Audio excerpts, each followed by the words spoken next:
Morning students.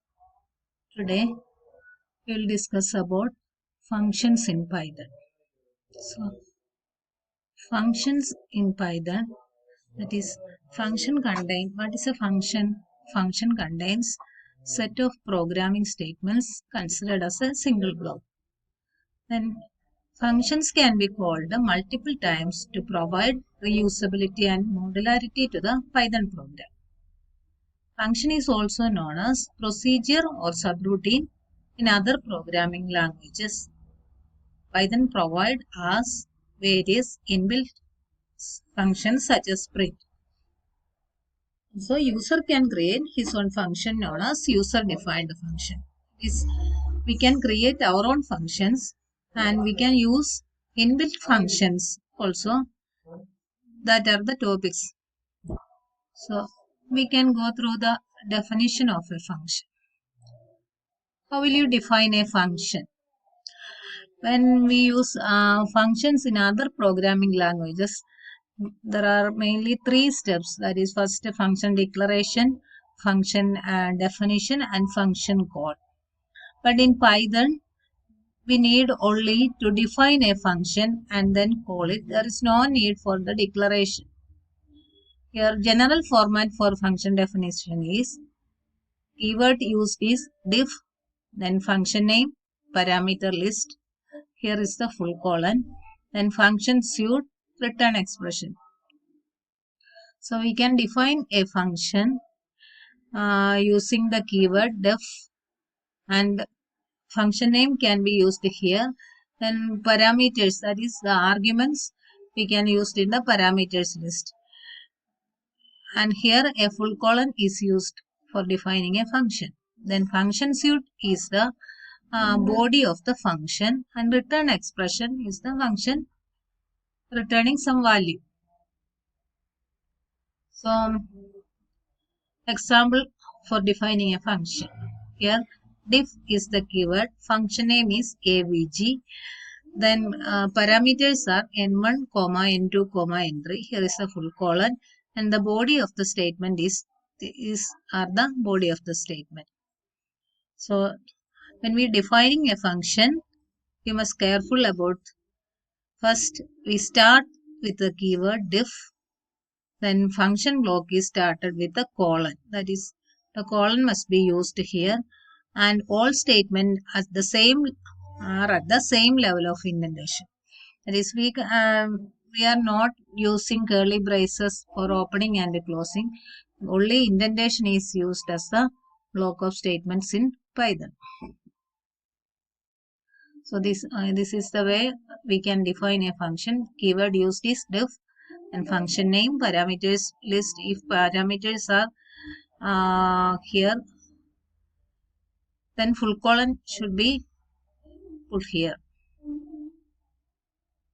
The number of items in a parameter list indicates the number of values that must be passed to the function.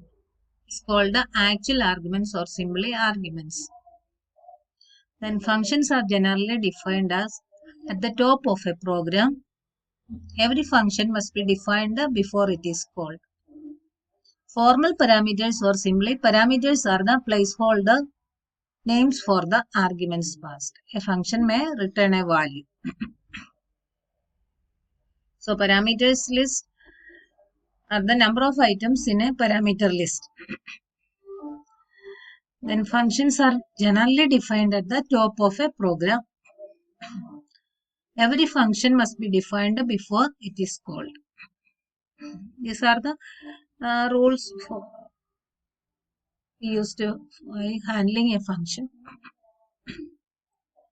Next is invoking a function. Once the function is defined, we can invoke it from another function or Python prompt. So in other programming language also, after defining a function, we will call the function using the function name and parenthesis. If any argument is or parameters is in the function name, we call with the parameters. Here also, we can call the function, use the function name followed by parenthesis. That is the same way as we used in the other programming language. We can use the function name followed by the parenthesis. Example, function without argument and no return value. Here, function name is diff.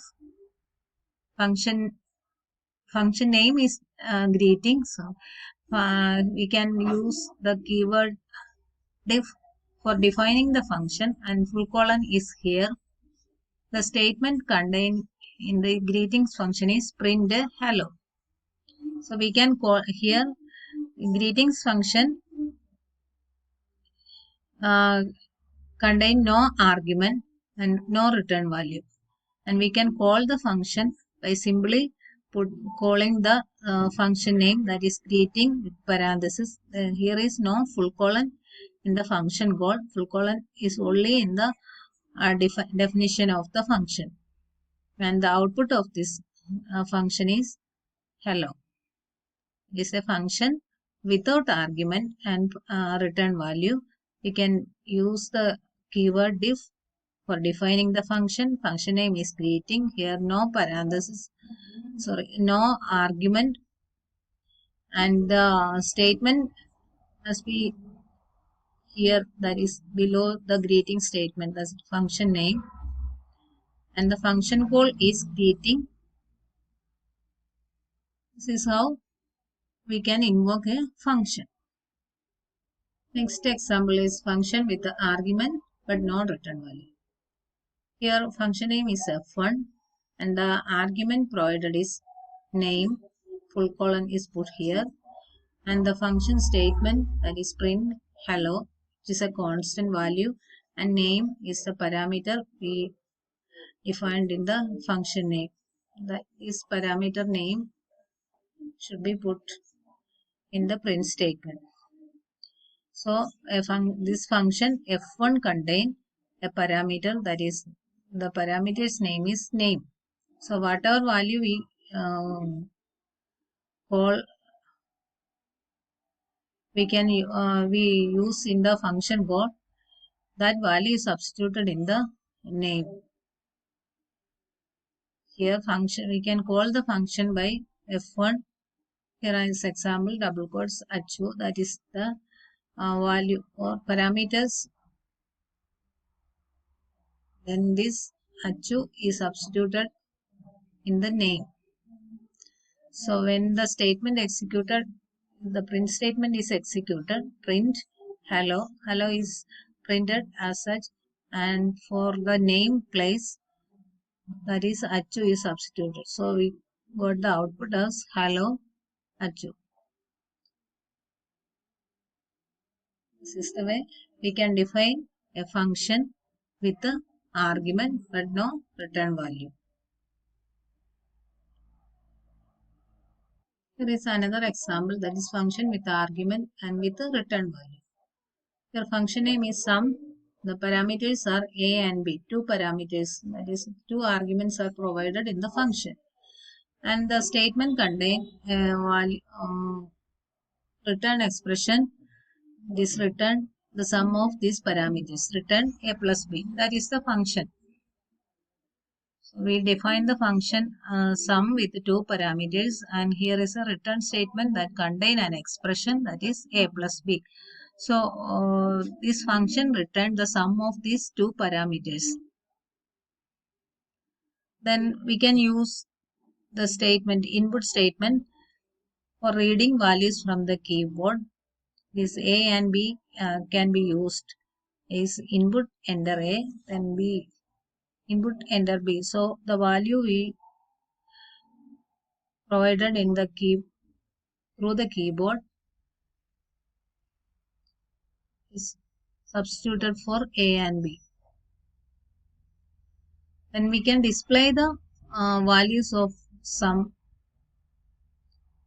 Here print, this is a print statement, and this sum double quotes, within the double quotes sum equals and comma, this is the function call, that is sum a comma b.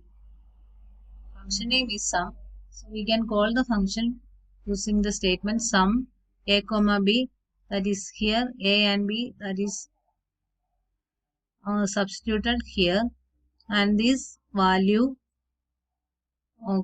calculates a plus b, and return a plus b will show the sum, and that value is substituted in the function call. So when a function returning a value, that value is returning to the position where it is called. So we can give two values a and b through the keyboard, and we got the result as here is the sum equals, and 10 and 5 is the value, the output is 20. So a function with the argument and with the return value. Next, actual argument versus formal parameters. This parameter passing is the process of passing arguments to a function. And then actual arguments are the values passed to a function's formal parameters.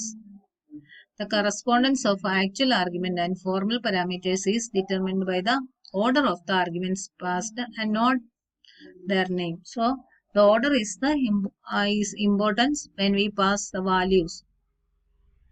Parameter passing is the process of argument passing. Here, the correspondence of actual arguments and formal parameters is determined by the order of the arguments passed. So we can substitute the values by putting the correct order. Then mutable versus immutable. The argument passed to a function can be mutable or immutable. When a function is called, the current value of the argument passed become the initial values of the corresponding formal parameters. That is diff avg. This function name parameters are n1, n2, n3. The function name is avg. Here parameters 10, 25 and 40. 10 is substituted to n1, 25 to n2 and 40 to n3.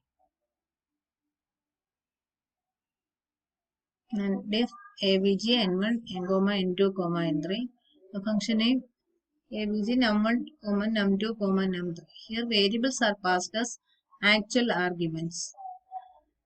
A function avg can't make any changes to the actual arguments as the actual arguments are of immutable type. But the function can change the value of actual argument if the arguments are mutable. So mutable is when it is of type list and dictionaries. It is a mutable object. Change list is a list. Then we can add two values by using the append function list1.append 20, list1.append 30. And this is the print statement. And the list is defined as 5, 15, 25 and 13. 5 to 35. So first the output is the list value is this, and we use the append statement for appending two values 20 and 30. Then function can be called by change list1. So when we call the function, this 20 and 30 is added to list1, that 5, 15, 25, 35 and 20, 30 is the output.